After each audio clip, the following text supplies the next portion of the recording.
इस लेक्चर में हम डिस्कस करेंगे types of three phase connection. Three phase जो सप्लाई है उसको किस प्रकार से कनेक्शन किया जाता है उसके बारे में हम डिस्कस करेंगे।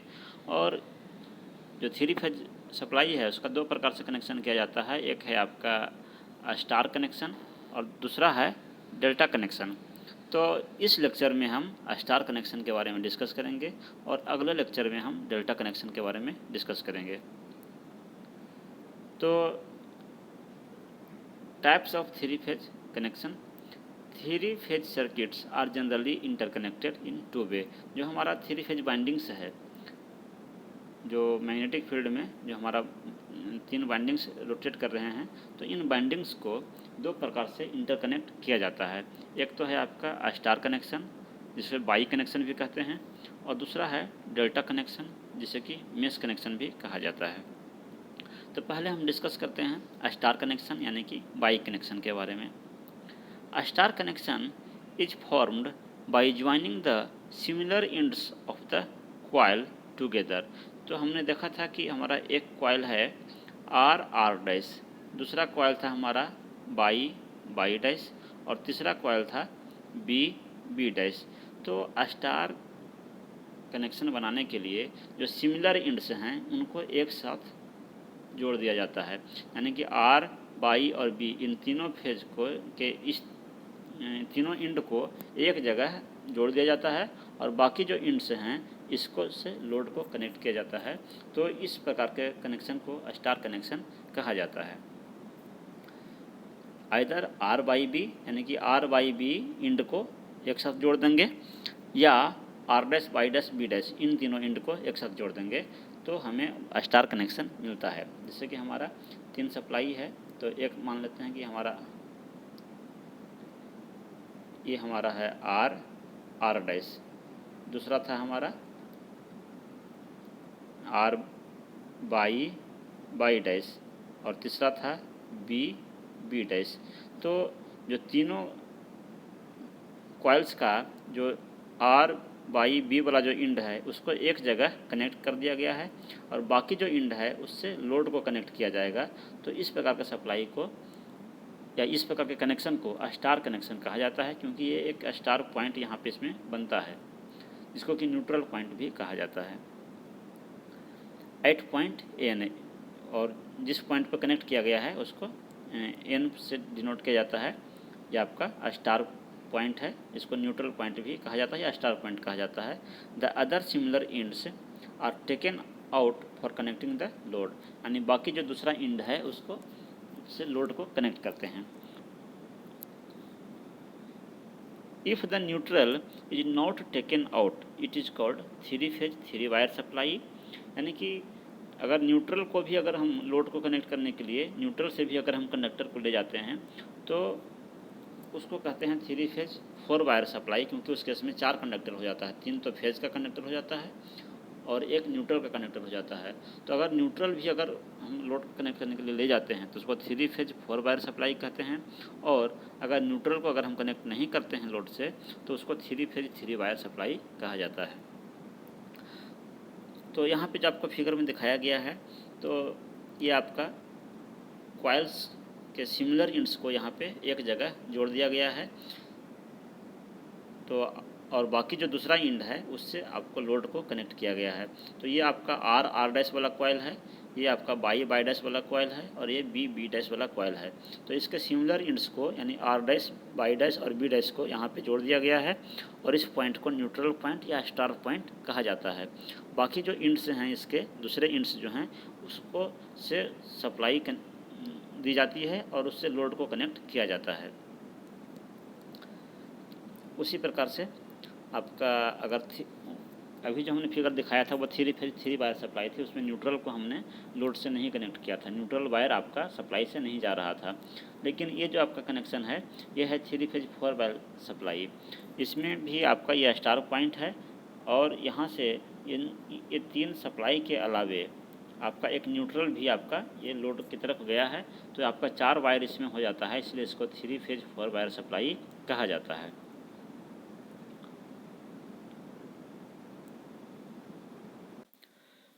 तो इसमें जो आपका बाइंडिंग में जो करंट फ्लो करता है प्रत्येक बाइंडिंग में, उसे फेज करंट कहा जाता है।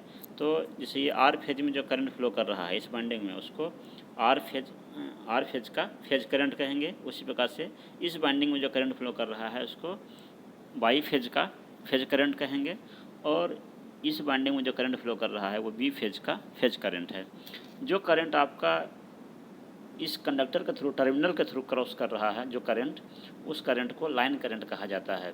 जैसे कि ये आपका जो टर्मिनल है, जो कि आपका लोड से कनेक्ट करने के लिए जो निकाला गया है टर्मिनल, तो इसके थ्रू जो करंट फ्लो कर रहा है उसको लाइन करंट कहा जाता है। तो ये हो गया आपका फेज करंट और लाइन करंट। तो जो फेज बाइंडिंग में जो करंट फ्लो कर रहा है वो फेज करंट है, और लाइन में जो करंट फ्लो कर रहा है वो लाइन करंट है। उसी प्रकार से फेज वोल्टेज और लाइन वोल्टेज भी होते हैं कि ये आपका जो लाइन है, आर फेज का जो लाइन है, तो ये लाइन और ये न्यूट्रल, इसके बीच जो वोल्टेज होगा इसको हम लोग फेज वोल्टेज कहते हैं। किसी भी लाइन, चाहे आर फेज का हो या बाई फेज का हो या बी फेज का हो, तो एक लाइन टर्मिनल और एक न्यूट्रल, इसके बीच जो वोल्टेज होगा उसको फेज वोल्टेज कहा जाता है। तो जैसे ये आर फेज का लाइन है और ये न्यूट्रल है, तो इसके बीच जो वोल्टेज होगा उसको हम आर फेज का वोल्टेज कहेंगे, वी आर से डिनोट करेंगे इसको, या वी आर एन से डिनोट करेंगे। उसी प्रकार से बी फेज का जो लाइन टर्मिनल है, ये बी फेज का लाइन है और ये न्यूट्रल है, तो इन दोनों के बीच जो वोल्टेज होगा, जो पोटेंशियल डिफरेंस होगा, उसको हम लोग बी फेज का वोल्टेज कहेंगे, वी बी से डिनोट करेंगे या वी बी एन से डिनोट करेंगे। और बाई फेज का जो वोल्टेज होगा, तो ये बाई फेज का ये आपका लाइन है और जो न्यूट्रल है इसके बीच जो वोल्टेज होगा उसको हम लोग बाई फेज का वोल्टेज कहेंगे, उसको वी बाई से डिनोट करेंगे या वी बाई एन से डिनोट करते हैं। उसी प्रकार से लाइन वोल्टेज जो है वो दो लाइन के बीच का वोल्टेज होता है। दो आपका, जैसे ये आर फेज का लाइन है और ये वाला आपका बाई फेज का लाइन है, तो इसके बीच जो वोल्टेज होगा आर फेज और बाई फेज के बीच में, वो उसको हम लोग लाइन वोल्टेज कहेंगे, उसको डिनोट करेंगे वी आर बाई से। उसी प्रकार से जो आपका बी फेज का लाइन है और आर फेज का लाइन है, तो इनके बीच जो पोटेंशियल डिफरेंस होगा उसको हम लोग वी बी आर कहेंगे, ये भी आपका लाइन वोल्टेज हुआ। और एक और आपका हो गया बाई फेज का ये लाइन और बी फेज का जो लाइन, तो इसके बीच जो पोटेंशियल डिफरेंस होगा उसको वी बाई बी कहेंगे। तो इस प्रकार से हमने देखा कि लाइन वोल्टेज और फेज वोल्टेज किसको कहते हैं। ये बहुत ही इम्पोर्टेंट है, आपको आगे इसका यूज होगा। तो वी आर बाई कहने का मतलब ये है कि आर फेज का voltage with respect two by phase voltage, यानी कि बाई फेज के रिस्पेक्ट में आर फेज का जो वोल्टेज होगा उसको वी आर वाई से डिनोट करते हैं। वी आर वाई को आप लिख सकते हैं वी आर, यानी आर फेज का voltage with respect to neutral minus V Y, R phase का वोल्टेज माइनस बाई फेज का वोल्टेज न्यूट्रल के रिस्पेक्ट में, दोनों का जो डिफरेंस होगा उसको हम वी आर वाई कह सकते हैं, यानी कि ये आपका लाइन वोल्टेज हो जाएगा। यानी आर फेज का जो फेज वोल्टेज है और ये जो फेज वोल्टेज है, दोनों का जो डिफरेंस होगा, फेजर डिफरेंस, वो आपका वी आर वाई कहलाएगा, लाइन वोल्टेज कहलाएगा। तो उस प्रकार से हम लोग इसमें 3 लाइन वोल्टेज और 3 फेज वोल्टेज के बारे में डिस्कस किया, और उसी प्रकार से हमने फेज करंट और लाइन करंट के बारे में भी डिस्कस किया, जिसका आगे चल के आपको बहुत यूज आएगा। The potential difference between any terminal and neutral is called phase voltage and it is denoted by V R या वी बाई या वी वी। जो आर फेज का वोल्टेज होगा न्यूट्रल के रिस्पेक्ट में उसको वी आर, बाई फेज वाले को वी वाई और बी फेज वाले को वी बी लिखेंगे, या उसको इस प्रकार से भी डिनोट करते हैं कि न्यूट्रल के रिस्पेक्ट में है। अगर एन नहीं भी लिखा हुआ है तो ये अंडरस्टूड है कि ये फेज वोल्टेज है। The potential difference between 2 line terminals is called line voltage. 2 line के बीच का जो वोल्टेज होगा आर फेज और बाई फेज या आर फेज बी फेज, तो इसको हम लोग लाइन वोल्टेज कहते हैं, और इसको डिनोट किया जाता है वी आर बाई से। अगर आर बाई के बीच का जो वोल्टेज होगा, बाई और बी के बीच का जो वोल्टेज होगा वी बाई बी, और बी आर के बीच जब वोल्टेज होगा उसको V B R. If these voltages are equal in magnitude and displaced from each other by 120 degree, they are called balanced voltages। यानी जो फेज वोल्टेज है वी आर, वी वाई और V B, ये तीनों voltage अगर magnitude में अगर equal हैं, मैग्नीट्यूड में इक्वल हैं और फेज एंगल में 120 डिग्री का इसमें डिस्प्लेसमेंट है, तो इस प्रकार के वोल्टेज को बैलेंस्ड वोल्टेज कहा जाता है।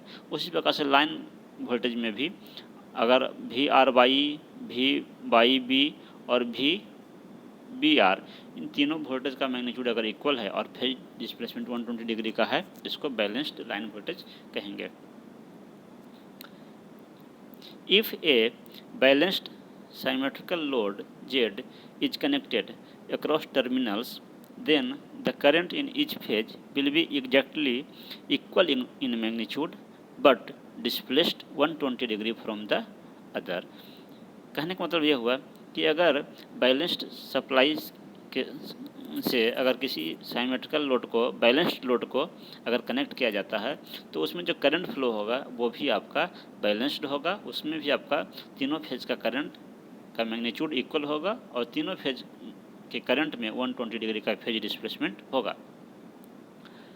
The resultant current is then given by, जो रिजल्टेंट करंट है यानी तीनों फेज के करंट को अगर आप ऐड करेंगे, अगर तीनों फेज में 120 डिग्री का डिस्प्लेसमेंट है तो उस केस में आपका इसका समेशन 0 आएगा। और अगर न्यूट्रल वायर अगर उसके थ्रू कनेक्टेड है तो न्यूट्रल वायर के थ्रू कोई भी करंट फ्लो नहीं होगा, क्योंकि जो स्टार कनेक्शन है तो या मान लेते हैं कि आपका आर फेज का करंट आ रहा है, ये वाई फेज का है, ये बी फेज का है, तो तीनों का समेशन यहाँ पे चूँकि 0 हो जा रहा है अगर बैलेंस्ड करंट है तो उस केस में जो आपका न्यूट्रल वाला कंडक्टर है इसके थ्रू कोई भी करंट फ्लो नहीं होगा, क्योंकि एज पर केसीएल के अनुसार, किरचॉफ्स के करंट लॉ के अनुसार किसी भी नोड पे जो है टोटल करंट का अलजेब्रिक सम 0 होता है। तो चूँकि इन तीनों फेज का करंट का अलजेब्रिक सम यहाँ पे 0 है, तो इसलिए इस न्यूट्रल में कोई भी करंट उस केस में फ्लो नहीं होता है। अब हम लोग डिस्कस करते हैं relation between line voltage and phase voltage. Star connection में या वाई कनेक्शन में लाइन वोल्टेज और फेज वोल्टेज के बीच में क्या रिलेशन होता है उसको हम लोग डिस्कस करते हैं, और ये आपका बहुत ही इम्पोर्टेंट टॉपिक है और इसका रिलेशन हमेशा याद रखिएगा। तो एक हमने यहाँ पे फेजर डायग्राम ड्रॉ किया है जिसमें यहाँ पे हमने आर फेज को दिखाया है और उससे 120 डिग्री लैग करता हुआ वाई फेज है और इससे 120 डिग्री लैग करता हुआ यहाँ पे बी फेज का वोल्टेज है। और जो करंट फ्लो करेगा तो हम मान के चल रहे हैं कि लोड जनरली इंडक्टिव होते हैं, तो जो करंट है वो उसके फेज वोल्टेज से थीटा एंगल से लैग करेगा। तो आर फेज का जो वोल्टेज है उससे थीटा एंगल पे लैग करता हुआ आर फेज का करंट है, वाई फेज का जो वोल्टेज है उससे थीटा एंगल पे लैग करता हुआ वाई फेज का करंट है, और जो बी फेज का वोल्टेज है उससे थीटा एंगल से लैग करता हुआ बी फेज का ये करंट है। तो चूँकि हम फेज वोल्टेज और लाइन वोल्टेज के बीच में रिलेशन देखना चाह रहे हैं, तो सपोज दैट हम वी आर, ये आपका फेज वोल्टेज है, और वी आर वाई इसके बीच का हम रिलेशन देखना चाह रहे हैं कि इनके बीच में क्या रिलेशन होता है। तो वी आर वाई निकालने के लिए हम लोग क्या करेंगे, हम जानते हैं कि वी आर वाई जो है लाइन वोल्टेज जो है ये है आपका V R minus V Y, यानी आर फेज का जो वोल्टेज है और वाई फेज का जो वोल्टेज है दोनों का फेजर डिफरेंस है। तो यहाँ पे हम देख सकते हैं कि ये हमारा वी वाई है, यहाँ पे हमारा वी आर है, और हम जानते हैं कि दोनों का जो फेजर डिफरेंस होगा वही हमारा वी आर वाई कहलाएगा। तो माइनस वी वाई दिखाने के लिए इसको जो है हमने रिवर्स डायरेक्शन में प्लॉट किया। ये इस डायरेक्शन में वी वाई था तो इसका जो अपोजिट डायरेक्शन होगा वहाँ पे आपका माइनस वी वाई हो गया, उतना ही मैग्नीट्यूड का। तो इस प्रकार से ये आपका वी आर हो गया, ये आपका माइनस वी वाई हो गया, और V R minus V Y जो है यही आपका लाइन वोल्टेज कहलाएगा वी आर वाई। तो इन दोनों का जो रिजल्टेंट होगा वो आपका वी आर वाई यहाँ पे कहलाया। तो जैसे ही हम वी वाई को रिवर्स डायरेक्शन में प्लॉट करेंगे तो इन दोनों के बीच जो एंगल है वो 60 डिग्री का हो जाएगा। क्यों? क्योंकि जो ये टोटल एंगल था वो आपका 120 डिग्री था, और मैग्नीट्यूड में इक्वल है तीनों, इसलिए इसको जब हम रिवर्स डायरेक्शन में प्लॉट करेंगे तो ये आपका ये पोर्शन जो है इतना एंगल ये 60 डिग्री हो जाएगा। और रिजल्टेंट निकालने के लिए हम क्या करेंगे कि आर फेज के पैरेलल में यहाँ से ड्रॉ करेंगे लाइन, और फिर वाई फेज के पैरेलल में यहाँ से लाइन ड्रॉ करेंगे, जहाँ पे इंटरसेक्ट करेगा वही आपका वी आर वाई कहलाएगा। तो उस प्रकार से ये हम कर सकते हैं कि ये हमारा लाइन वोल्टेज का, हमने इस लाइन वोल्टेज को यहाँ पे फेजर डायग्राम में रिप्रेजेंट किया, जो कि आपका ये एंगल हो जाएगा फिर 30 डिग्री। अगर मैग्नीट्यूड में अगर ये इक्वल है तो ये एंगल 30 डिग्री हो जाएगा, और वी आर और वी वाई के बीच, वी आर और माइनस वी वाई के बीच जो एंगल है वो 60 डिग्री होगा। उसी प्रकार से हम यहाँ पर वी आर वाई निकाले हैं, तो हम यहाँ पे जो है आपका वी आर भी निकाल सकते हैं और वी वाई भी निकाल सकते हैं सिमिलर कंडीशन से। यानी कि अगर हमें सपोज दैट वी वाई भी निकालना है तो इसको हम लिख सकते हैं क्या, V Y minus V B, यानी बी फेज वाले वोल्टेज को हम रिवर्स करेंगे और वाई फेज वाले के साथ उसको ऐड करेंगे, फेजर समेशन करेंगे। तो उस केस में बी फेज वाले को रिवर्स करेंगे तो बी फेज वाला आपका इधर आ जाएगा, तो ये एंगल जो है आपका 60 डिग्री हो जाएगा। तो हम निकालने जा रहे थे क्या, वी बाई बी, तो वी बाई बी हम निकालने जा रहे थे। तो यहाँ से जो है आपका ये हो जाएगा माइनस वी बी, तो ये वाला एंगल हो जाएगा आपका 60 डिग्री। और इन दोनों का जो रिजल्टेंट होगा, तो रिजल्टेंट निकालने के लिए यहाँ से हम इसके पैरेलल लाइन खींचेंगे और यहाँ से इसके पैरेलल लाइन खींचेंगे। तो इसका जो आपका इंटरसेक्ट करेगा वही लाइन आपका कहलाएगा वी और वी बाई बी। तो इस प्रकार से, और ये वाला एंगल जो है आपका 30 डिग्री एंगल होगा। तो जैसे ये हमने प्लॉट किया, ये प्लॉट किया, उसी प्रकार से हम यहाँ पे भी एक और प्लॉट कर सकते हैं, जो हमारा तीसरा जो आपका लाइन वोल्टेज होगा। जैसे हमने वी आर वाई कर लिया, वी वाई भी कर लिया, उसी प्रकार से वी बी आर भी जो है हम यहाँ पे प्लॉट कर सकते हैं, वी बी आर। तो एक हम यहाँ पे करके दिखा रहे हैं और बाकी सिमिलर तरीके से किया जा सकता है। तो ये आपका फेजर डायग्राम है।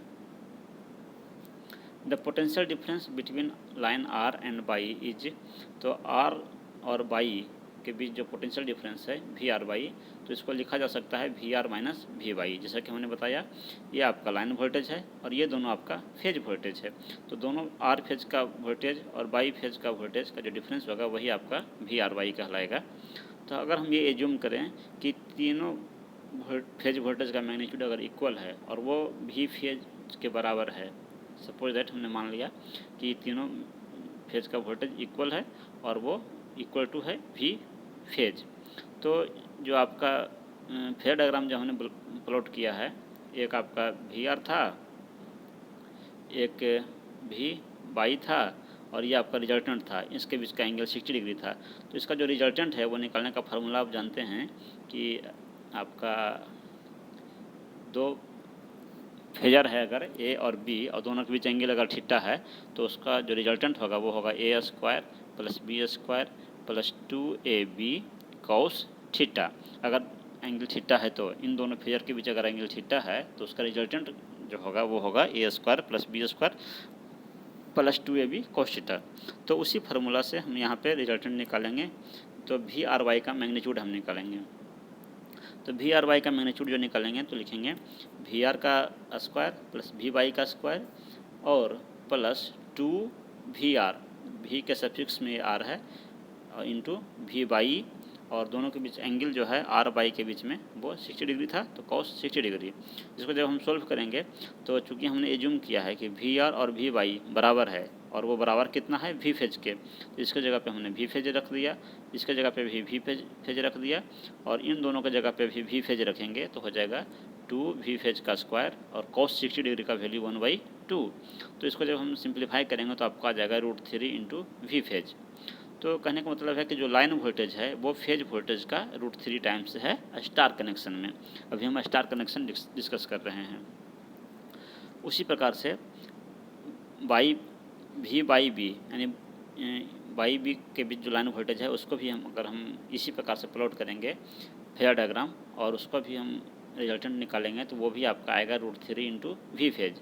उसी प्रकार से बी आर लाइन वोल्टेज जो है वो भी आपका आएगा √3 टाइम्स वी फेज।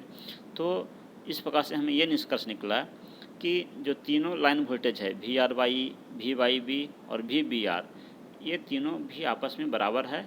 और वो अगर मान लेते हैं कि equal to line voltage V L है, लाइन वोल्टेज को अगर वी एल से अगर रिप्रेजेंट करें तो हम कह सकते हैं कि स्टार कनेक्शन में जो लाइन वोल्टेज है वो फेज वोल्टेज का √3 टाइम्स है। ऑब्जेक्टिव पॉइंट ऑफ व्यू से भी बहुत इंपॉर्टेंट है ये रिलेशन। तो हमेशा याद रखिएगा कि स्टार कनेक्शन में जो लाइन वोल्टेज है वो फेज वोल्टेज का √3 टाइम्स होता है। बहुत ही इंपॉर्टेंट रिलेशन है।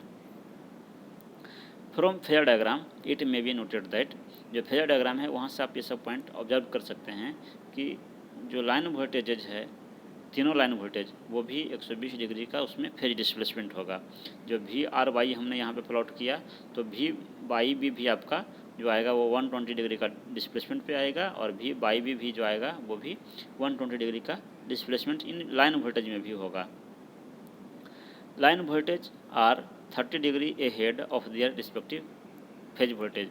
अगर आप फेज डायग्राम को उसको दोबारा देखें तो उसमें जो फेज वोल्टेज होगा और जो लाइन वोल्टेज होगा, तो लाइन वोल्टेज जो होगा वो उसके फेज वोल्टेज से 30 डिग्री से आगे चल रहा है, लीड करेगा। वो आप फेज डायग्राम में ऑब्जर्व कर सकते हैं। The angle between the line current and the corresponding line voltages is 30 degree plus theta. Phasor diagram में जो लाइन करंट और जो लाइन वोल्टेज है उसके बीच जो फेज डिफरेंस है वो आपका होगा 30 डिग्री प्लस थीटा। अगर थीटा जो है वो लेगिंग है तो लेगिंग लोड के लिए थीटा जो है आपका लैग करेगा, तो उस केस में जो लाइन वोल्टेज है और लाइन करंट है उसके बीच जो फेज डिस्प्लेसमेंट है वो 30 डिग्री प्लस थीटा होगा। तो इस चीज़ को हम आपको फेजर डायग्राम में दिखा रहे हैं। तो फेजर डायग्राम आपका जो है यहाँ पे था, तो यहाँ पे आप ऑब्जर्व कर सकते हैं। यहाँ पे आप देखिए कि ये आपका है लाइन वोल्टेज, ये है आपका फेज वोल्टेज। तो फेज वोल्टेज से 30 डिग्री लीड कर रहा है लाइन वोल्टेज। उसी प्रकार से अगर हम इस फेज करंट से बात करें आई आर से, अगर हम आई आर के रिस्पेक्ट में देखें इस लाइन वोल्टेज को, तो टोटल जो एंगल है वो हो गया आपका 30 डिग्री प्लस थीटा। तो 30 डिग्री प्लस थीटा आपका ये वोल्टेज और ये करंट के बीच का एंगल है। तो वही चीज़ आपका वहाँ पे लिखा हुआ था, यहाँ पे हम बात कर रहे थे। इसके आगे चलते हैं कि अभी तक हमने क्या देखा कि स्टार कनेक्शन में लाइन वोल्टेज और फेज वोल्टेज के बीच में रिलेशन देखा कि फेज वोल्टेज का √3 टाइम्स था। अब हम लोग डिस्कस करेंगे कि relation between line current and phase current. Star connection में लाइन करंट और फेज करंट के बीच में क्या रिलेशन है। तो from the figure of star connection का जो फिगर था, it is observe that each line is in series with individual phase winding. तो जो स्टार कनेक्शन का आपका फिगर था उसको अगर आप एक बार ऑब्जर्व करें तो आप देख सकते हैं कि ये आपका फेज करंट है, ये आपका लाइन करंट है। तो जो लाइन करंट है और जो फेज करंट है दोनों एक दूसरे के सीरीज में कनेक्टेड है। तो इसलिए हम कह सकते हैं कि स्टार कनेक्शन में जो फेज करंट है और जो लाइन करंट है दोनों सेम होता है, इक्वल होता है। वही चीज़ यहाँ पे लिखा हुआ है कि दोनों जो है फेज वाइंडिंग और जो फेज वाइंडिंग है और लाइन है वो सीरीज में कनेक्टेड है। Hence line current in each line is same as the current in the phase winding, यानी लाइन करंट वही होगा जो आपका फेज करंट है। अगर हम मान लेते हैं कि आर फेज का करंट आई आर है, बाई फेज का करंट आई बाई है और बी फेज का करंट आई बी है, और अगर हम ये मान लें कि तीनों फेज का करंट जो है वो इक्वल है और इक्वल टू आई फेज है, और लाइन करंट को अगर हम आई एल से रिप्रेजेंट करें तो हम कह सकते हैं कि जो लाइन करंट है और जो फेज करंट है दोनों सेम होगा स्टार कनेक्शन के लिए। तो ये रिलेशन बहुत ही इम्पोर्टेंट है। तो अभी तक हमने जो रिलेशन निकाला कि स्टार कनेक्शन में जो लाइन वोल्टेज है वो फेज वोल्टेज का √3 टाइम्स है, लेकिन जो लाइन करंट है वो फेज करंट के बराबर है। बहुत ही इंपॉर्टेंट रिलेशन है, इसको याद रखिएगा। अब हम डिस्कस करते हैं power in star connection. Star connection में पावर को हम डिस्कस करते हैं। तो टोटल एक्टिव और real power in the circuit is the sum of 3 individual phase power. तो 3 फेज स्टार कनेक्शन में जो टोटल पावर होगा वो इंडिविजुअल फेज पावर का समेशन होगा। यानी कि आपका 3 फेज है, एक फेज आर है, एक फेज वाई है, एक फेज बी है। तो इस फेज का जो पावर होगा, इस फेज का जो पावर होगा, इस फेज का जो पावर होगा, तीनों का जो समेशन होगा वही आपका टोटल पावर कहलाएगा। तो जो हम जानते हैं कि सिंगल फेज के केस में जो एक्टिव पावर है, जिसको रियल पावर भी कहते हैं, वो होता है आपका वी आई कॉस थीटा या वी आई कॉस फाई, जहाँ वी आपका आरएमएस वोल्टेज है और आई आपका आरएमएस करंट है फेज का। तो जो टोटल पावर है 3 फेज का वो इस इंडिविजुअल फेज पावर का 3 गुना होगा। अगर इक्वल तीनों में है तो तीनों में वोल्टेज करंट अगर इक्वल है तो टोटल पावर भी आपका जो है वो इसका इंडिविजुअल फेज पावर का 3 गुना होगा। तो 3 इंटू वी फेज यानी उस फेज का वोल्टेज और फेज का करंट और दोनों फेज वोल्टेज और फेज करंट के बीच जो एंगल है उसका कॉस। तो ये आपका हो गया 3 phase power 3 into phase voltage into phase current into cos theta. यहाँ ये बात एकदम याद रखना है कि जो थीटा है वो फेज वोल्टेज और फेज करंट के बीच का एंगल है, लाइन वोल्टेज लाइन करंट के बीच का नहीं। तो यहाँ से हम लिख सकते हैं कि स्टार कनेक्शन के लिए फेज वोल्टेज की जगह पे लिख सकते हैं लाइन वोल्टेज बटा √3 और जो आपका फेज करंट है उसका जगह पे हम लाइन करंट लिख सकते हैं, क्योंकि स्टार कनेक्शन में फेज करंट और लाइन करंट इक्वल होता है। तो हम इसके जगह पे लाइन करंट लिख सकते हैं, लेकिन फेज वोल्टेज के जगह पे हम लाइन वोल्टेज बटा √3 लिख सकते हैं। तो इस प्रकार से जो आपका रिलेशन आया एक्टिव पावर का या रियल पावर का वो हो गया √3 into line voltage into line current into cos theta. तो ये भी आपका रिलेशन बहुत ही इंपॉर्टेंट है कि 3 फेज सर्किट में जो पावर है 3 फेज पावर वो होता है √3 into line voltage into line current into cos theta. यहाँ ध्यान देना है कि यहाँ थीटा जो है वो फेज वोल्टेज और फेज करंट के बीच का एंगल है।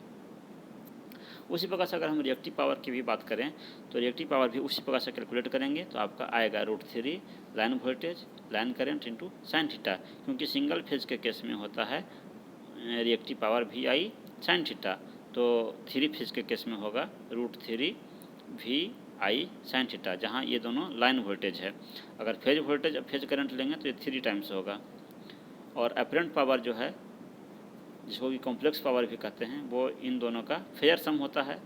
तो इन दोनों का फेयर सम करेंगे एक्टिव पावर और रिएक्टिव पावर का, तो ये आपका हो जाएगा मैग्नीट्यूड अगर निकालना चाहें तो एक्टिव पावर का स्क्वायर प्लस रिएक्टिव पावर का स्क्वायर, तो आपको आएगा √3 into line voltage into line current. तो इस प्रकार से हमने एक्टिव पावर निकाला, active power √3 into line voltage into line current into cos theta, reactive power √3 line voltage line current sine theta, और जो अपरेंट पावर है वो हो गया आपका √3 line voltage into line current. तो इस लेक्चर में हमने डिस्कस कर लिया स्टार कनेक्शन के बारे में, डिस्कस किया लाइन वोल्टेज और फेज वोल्टेज में रिलेशन डिस्कस किया, लाइन करंट और फेज करंट के बीच में रिलेशन डिस्कस किया, और हमने स्टार कनेक्शन में पावर के बारे में भी डिस्कस किया, 3 फेज पावर के बारे में, एक्टिव पावर रिएक्टिव पावर और अपरेंट पावर के बारे में डिस्कस किया। Thank you.